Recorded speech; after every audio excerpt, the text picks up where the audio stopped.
The Grand Tribunal chamber had not seen disruption in over 2,000 galactic cycles.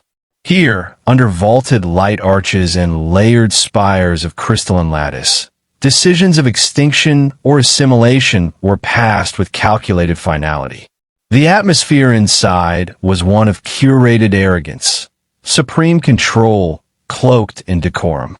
Alien dignitaries reclined on platforms suspended by gravity-null fields, observing, murmuring in dialects so ancient some were no longer spoken on their origin worlds. Their gazes were bored, their minds elsewhere, yet the trial had begun. At the center, Earth's delegation stood small and alone. Ambassador Elira Voss adjusted the collar of her suit jacket as the biometric readings scrolled across her retinal lens. Her pulse was steady, but tension coiled beneath her bones like a storm front. She could feel the judgment saturating the air. 189 species sat in silent dismissal, their verdict written into the angles of their posture: irrelevance. The High Arbiter of the Galactic Court, a towering construct of biomechanical grafting and gold-etched carapace, clicked its upper mandibles and spoke in frequencies that were translated into her implant. Earth's petition to be recognized as a defensive neutral sovereign is denied. Historical data shows repeated hostility, unpredictability, and an absence of ethical constancy. Further observation confirms primitive reliance on kinetic and chemical weaponry, tools centuries behind current interstellar warfare protocols. Gasps and titters of amusement rippled across the chamber like wind through dry grass. Elira stood straighter. "With due respect, Arbiter," she said, voice low but clear, "your court's data is flawed. Earth's history reflects struggle, yes, but survival, not chaos. We defend because we must. We adapt. We do not begin wars. We end them." More laughter. A being from the Yulten cluster chittered through a voice synth. "Humans think adaptation is a virtue. In biology, it is the desperation of the dying." Elira's jaw clenched, but she held her ground. The Arbiter continued. "Effective immediately, Earth is demoted to Category 3, monitored development status. Independent fleets are free to operate within sole territory under standard trade protocols. Earth has no voice in galactic security matters henceforth." Silence followed. Cold. Absolute. That was the moment she activated the code. A pulse, barely detectable, shot from the concealed chip beneath her thumbnail. It propagated through the court's security web like ink in water, slipping past every encryption node. No system resisted. It wasn't a hack. It was access, clearance older than this court's records. The lights dimmed for exactly 4 seconds. Then he entered. No guard announced him. No door opened. One moment he wasn't there. The next, he stood at the center of the tribunal platform, boots scraping the glass metal floor. Clad in matte black armor scarred from 100 missions, the man moved with unhurried intent. Not arrogance, not flair. He simply belonged there, and the room, suddenly, terrifyingly, knew it. Whispers died in throats. Even the Arbiter fell quiet. The Operative looked up, scanning the tiers of alien delegates. His eyes were a dull gray, not the sheen of cybernetic implants, but something older, more human, and less. He carried no visible weapons, yet every being present felt the unspoken promise of violence draped across his form like a shadow. Elira did not introduce him. She didn't have to. The Arbiter found its voice again, but it was less sure. "You are unregistered." The Operative said nothing. "You carry no legal authority to be in this chamber." The Arbiter continued, more urgently. Still nothing. A diplomat from the Arrows Coalition leaned forward. "Is this a threat? Are you threatening the court, Earth creature?" The Operative's voice was low, sanded down steel. "No." He turned slightly. His gaze fell on Alira, who nodded once. Her part was done. "I'm not here to threaten," he continued, now addressing the assembly. "I'm here to remind." He lifted his hand, and from his wrist a projection bloomed. Not holographic, not digital, something deeper, raw memory encoded in quantum entanglement. It showed scenes the court had never seen, scrubbed from Earth's own records. Battles beneath methane skies. Voidcraft torn apart with handcrafted weapons. Quiet assassinations of empire kings in fortified bunkers. Each frame a brutal lesson in what humans became when cornered. The operative didn't narrate. He didn't need to. The images were enough. Delegates shifted uncomfortably. A few recoiled. One collapsed. Then the feed ended. Silence reigned again. Alira stepped forward, her voice stronger now. "The Galactic Court sees humans as under-evolved. We've never contested that. What we've argued is this: primitive doesn't mean weak. Unrefined doesn't mean unworthy. And our weapons? They're not outdated. They're designed to destroy things like you." The Arbiter's glow dimmed slightly. "You bring a relic to intimidate." "He's not a relic," she cut in. "He's current. He's active. And he's not alone." Another pulse. Another flicker. Suddenly, all across the tribunal, across their systems, feeds, and intelligence nodes, new data surged. Names. Designations. Operatives. Not just one man. Not just one myth. A network. Operative 0 was merely the one you met. The rest were still unaccounted for. The Arbiter's voice softened. "We did not authorize conflict. You authorized invasion," Alira said. "And Earth doesn't ask permission to survive." The Operative turned and walked toward her. As he passed, no one tried to stop him. The floor beneath his steps hissed faintly, not damage, just weight. Metaphorical and real. The pressure of a species that had grown under pressure like coal into diamond. Ugly, sharp, enduring. Alira and the Operative exited together, leaving the chamber in stunned stillness. Long after they'd gone, the Arbiter's internal processes stuttered with contradiction. The records they'd accessed were sealed long before Earth's formal entry into interstellar contact, which meant the Operative wasn't a soldier Earth had created recently.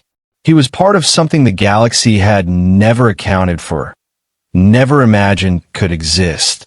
The tribunal delegates reconvened behind closed pulses. Emergency protocols.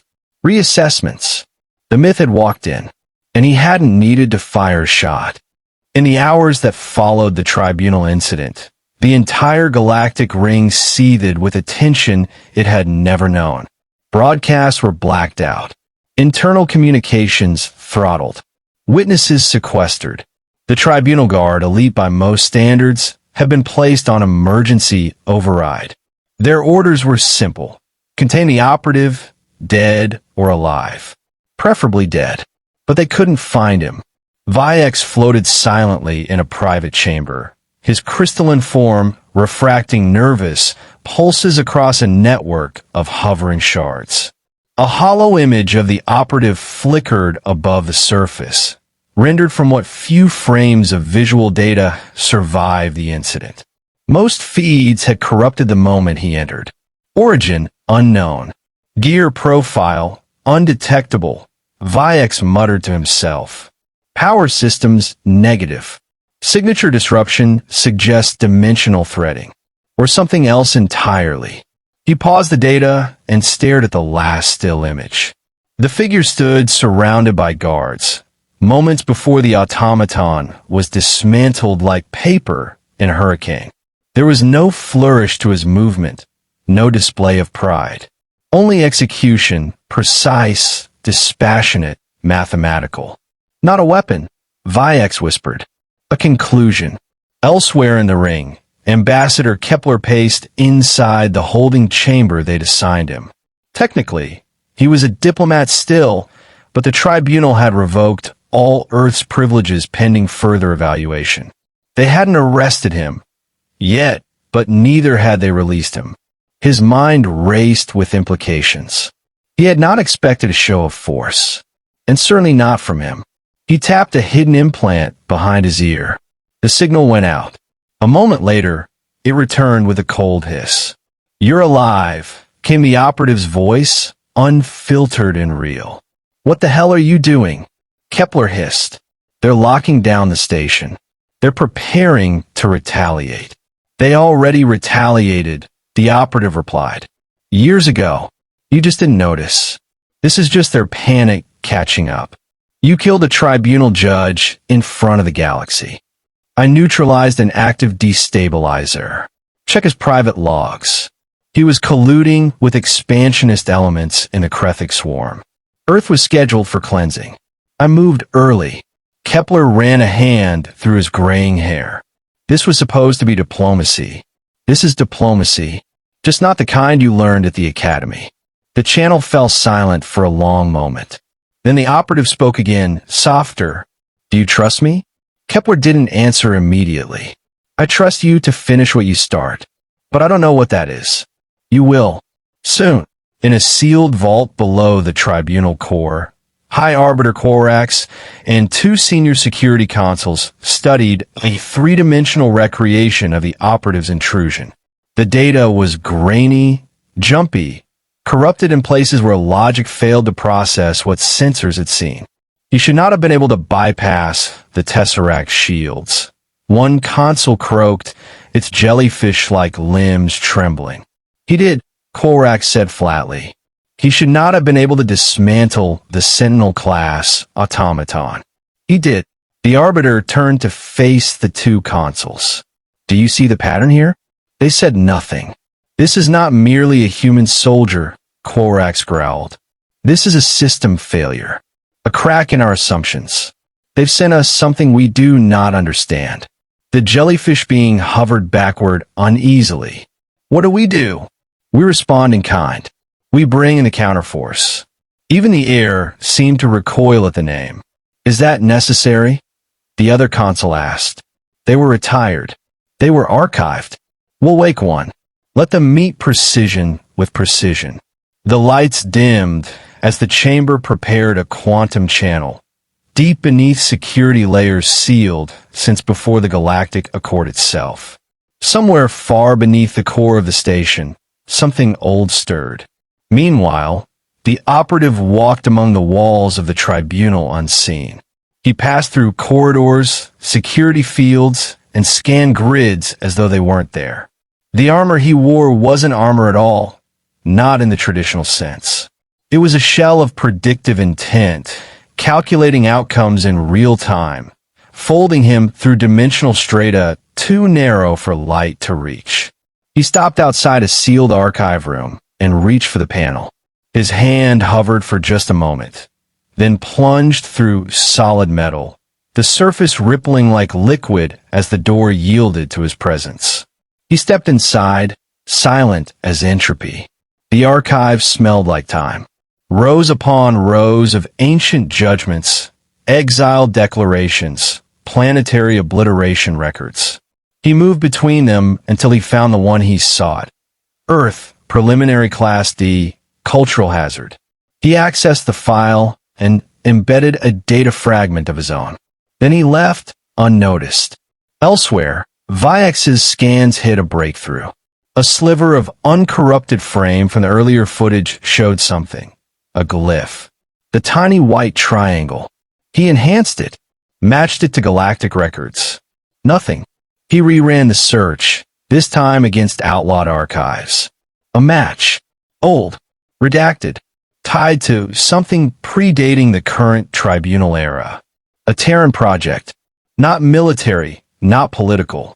Something buried beneath Antarctica during Earth's early fusion age. Project Echo Black. His crystalline limbs shook. Impossible. It was never activated. It couldn't have been. The lights in his chamber flickered. For a fraction of a second, his reflection appeared not as himself, but as the operative standing behind him, unmoving. He turned. Nothing. Paranoia began to take root. Not because the operative was coming, but because Viex was starting to believe he was already everywhere. In a deep sector of the station, the counterforce chamber cycled open. Cryonic fog spilled out, revealing the still form of a figure draped in arcane armor, gold-laced and etched with long-dead languages. Twin halos of plasma rotated around the entity's head. Its eyes opened, glowing red like furnaces igniting. Korak spoke through a direct line. "You are awakened. A threat has been made manifest. Locate and neutralize." The figure's voice was glass shattering in reverse. "Target, human. Codename, Operative." It smiled. The Operative stood once again in the center of the tribunal hall. Empty now, silent save for the ever-present hum of power systems and filtered air. He reached down to the same spot he had stood before and etched something into the floor with the tip of a hidden blade. A mark, ancient, Terran, mythic, the mark of final warning. Behind him, the air wavered. Not from heat, from presence. A distortion walking into focus. The counterforce figure stepped through. 10 feet tall, radiating psychic heat. A living artifact from the last war humanity never officially fought. "You are impressive," it said. "So are coffins. You should not be here. Neither should your kind." The counterforce reached for its blade. So did the Operative. Two relics of forgotten wars, meeting not with speeches but with silence and steel. The fight began, and across the ring, tremors echoed before the first blow landed. The chamber shattered on contact. The first exchange between the Operative and the counterforce entity produced no explosion, no thunderous sound. Only a vacuum of force, so precise it erased sound entirely. Metal warped. Air crystallized. Lights dimmed across the entire tribunal ring as power rerouted to shield critical systems from the ripple of their collision. The Operative moved like he always had, silently, efficiently, unpredictably. His blade, thin as a thought, swept across the space between them in a blur of kinetic predictions. Yet the counterforce adjusted in perfect harmony. Its own weapon, a curved monomass scythe, extended from wrist to elbow and spun against gravity, creating arcs of disruptive frequency with each deflection. No words were spoken. This was not a contest of ego, but of purpose. The counterforce had been built to stop anomalies like him. It was forged in an age when threats weren't negotiated with. They were excised, erased. Its armor bore the markings of a dozen extinct civilizations. Its core contained a thought engine, calibrated over centuries to predict hostile tactical patterns. And yet it missed. Only once. But it was enough. The Operative slid past the swing and drove his blade upward. Not to kill, but to breach. The edge clipped the counterforce's torso, severing a sequence of power relays hidden beneath redundant shielding. Sparks erupted, and the construct staggered half a step. It recalibrated instantly, but that half step changed everything. The Operative pivoted, seized momentum, and unleashed a storm of close-quarter strikes that seemed to rewrite physics mid-motion. For 10 full seconds, time folded around them, and to any observer, it would have seemed like the two figures were standing still, statues frozen mid-duel. Then the counterforce erupted outward with a concussive shockwave that sent the Operative flying back into the far wall, cracking reinforced plasteel and embedding his frame into the surface. Smoke hissed from impact burns along his armor. He emerged a second later, blood at the edge of his mouth, breathing shallow but focused. The counterforce tilted its head, a gesture that might have once meant curiosity. "You bleed," it said at last. The Operative's response was a whisper. "So do gods." Elsewhere, Viex watched the sensor feed, overwhelmed. Nothing in his models had prepared for this. "These are not military assets," he murmured. "They're philosophies made flesh. Kepler stood beside him now, no longer confined. No one had formally released him. The security systems had simply stopped working around him. Doors opened. Guards looked the other way. It was as if the operative's presence had infected the station's logic. Kepler spoke without looking away from the screen. "Do you believe me now?" Vayex's expression was unreadable. "That your species is dangerous?" "Yes." "That you understand why?" "No. We understand what happens when we're cornered." Vayex turned sharply. "You sent one man." Kepler nodded. "Not a man. A response." The operative re-engaged. This time, the fight moved vertically, upward through the tribunal tower structure. They crashed through levels of legislation archives, orbital control chambers, even a diplomat's garden dome. Shards of flora and shredded data scattered in their wake. Each floor told a story of power. Each impact challenged it. The counterforce grew frustrated. Its programming, for the first time in memory, began rewriting itself on the fly. Predictive models failed. Patterns disintegrated. This human, this thing, refused to conform. And worse, he learned. With every block, dodge, or counter, the operative's timing improved. His breathing synced with the artificial atmosphere. His movements borrowed from the very architecture they destroyed. He adapted faster than the machine could correct. Finally, they broke into the observation deck, the highest point on the ring. The dome above revealed the stars, Earth visible in the far distance, small, blue, unbroken. The operative stood on cracked flooring, exhaling slow, eyes steady. The counterforce paused across from him, internal systems overheating, armor pitted and darkened. "Why do you persist?" it asked, not from confusion, but from design. "To remind you," the operative said. "You think war is a calculation. But for us, it's memory." He stepped forward, and for a brief moment, something in the counterforce's aura shifted, uncertainty. Not weakness, not fear, but the realization that it was losing. And then the operative did something unexpected. He dropped his weapon.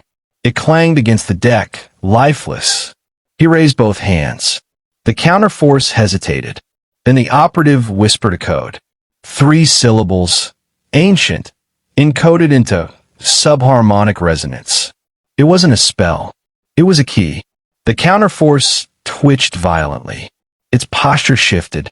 The lights around its core dimmed and turned a faint blue. Across the station, alarms rang. Vayex looked at the screen. "What did he do?" Kepler turned. "He remembered something your architects forgot." "What?" "He was there when it was built." The counterforce froze. Its head jerked slightly, as if reprocessing a century's worth of data in a heartbeat. Its weapons disengaged, falling to the ground. For the first time in its existence, it knelt and spoke. "I remember." The operative approached, retrieved his blade without fear, and touched the counterforce's shoulder lightly. "You're free now." Across the tribunal ring, energy signatures spiked and then vanished. Locks disengaged. Firewalls fell. Entire defense networks folded inward like paper. The ring wasn't under attack. It was being rewritten, and only one being understood how.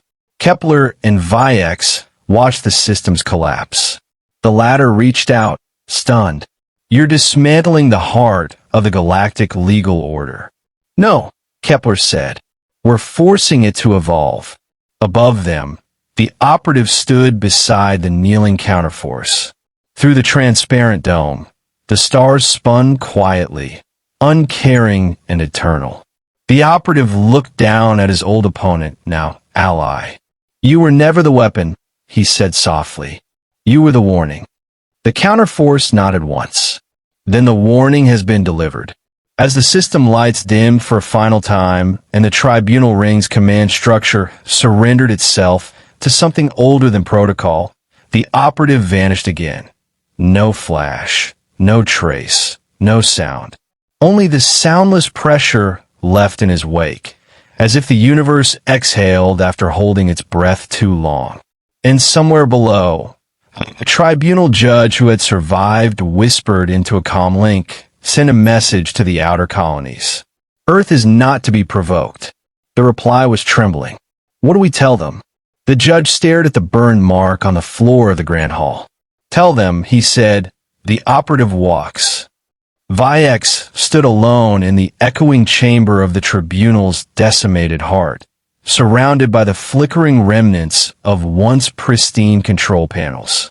Smoke curled upward in delicate spirals, wafting through the fractured ceiling where starlight pierced the void. The silence weighed heavier now, not the silence of absence, but of forced contemplation. The operative had disappeared, yet the mark he left was irreversible. Not just in the systems, not only in the crippled counterforce, but in the minds of those who had watched him turn certainty into ruin.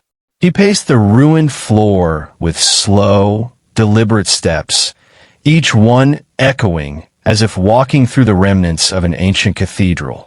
No alarms, no resistance, no commands from the governing AI. Every protocol had been suspended at the core. The ring's authority, galactic in reach and absolute in its certainty, had buckled before a single will.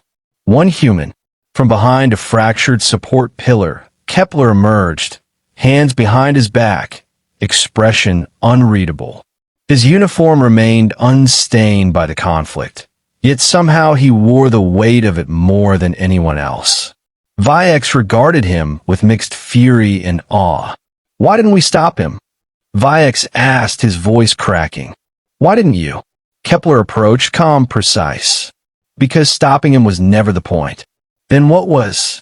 To make you feel it. Kepler's tone held no pride. We tried treaties, science, even surrender once. Nothing made the galaxy listen. Nothing made them see us as more than a variable. Viex scoffed. So you unleashed a myth? Kepler nodded slowly. We let the myth remind you what reality feels like.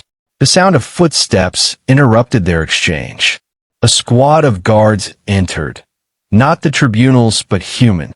Sleeved in adaptive armor, silent in formation. At their center walked a woman, older, scarred, sharp-eyed. Her bearing was neither military nor diplomatic. Something older, something colder. She stopped before Viex and spoke without emotion. Is the message received? Viex hesitated. And if it isn't? Kepler glanced her way. Then he comes back. The guards fanned out. Not in threat. In reclamation. The ring, once a symbol of absolute authority, was now under de facto control of an Earth-aligned force. The irony wasn't lost on anyone.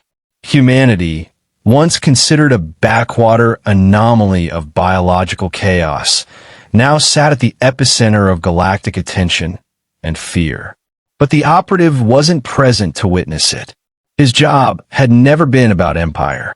Across the stars, ships rerouted. Civilizations that had once mocked Earth's declarations now parsed them frame by frame. Entire databases were devoted to the operative's encounter with the counterforce, each movement dissected, every word measured. Speculation abounded. Some believed he was synthetic. Others claimed he was centuries old. A few whispered that Earth had made a deal with something beneath the surface of time. The truth was simpler and far more dangerous. He was a man who had seen war so pure it burned the fiction out of morality. A man who, when stripped of purpose, became purpose itself. Now he stood on the deck of a returning Earth corvette, its stealth hull absorbing light as it moved through space. He gazed at the data feed, displaying galactic broadcasts. No spin, no denials, only silence. He traced a fingertip along the edge of a flickering console, lost in a moment of something almost resembling regret. A young comms officer approached him carefully, her voice low. They've pulled fleets back from Earth sectors. The ring has halted proceedings indefinitely. He nodded once. Good. She hesitated. Sir, there's a question. He looked up, eyes colder than vacuum. Ask it. She swallowed. Was that the plan all along? Break the ring so they'd fear us. The operative regarded her in silence. The plan was never fear. Then what? Memory. She didn't ask again. She simply returned to her post, shaken not by what he'd said, but by what he hadn't. Back on the ring, Viex drafted the first unified broadcast to the galaxy since the incident. His words were chosen with surgical precision, revised over hours. The final version, streamed to trillions, was shorter than any decree that had ever come from the tribunal. To all member species of the Galactic Accord, Earth is no longer a subject. It is a sovereign catalyst. We advise caution. We advise humility. We advise memory. Kepler signed the declaration as Earth's delegate, then left without ceremony.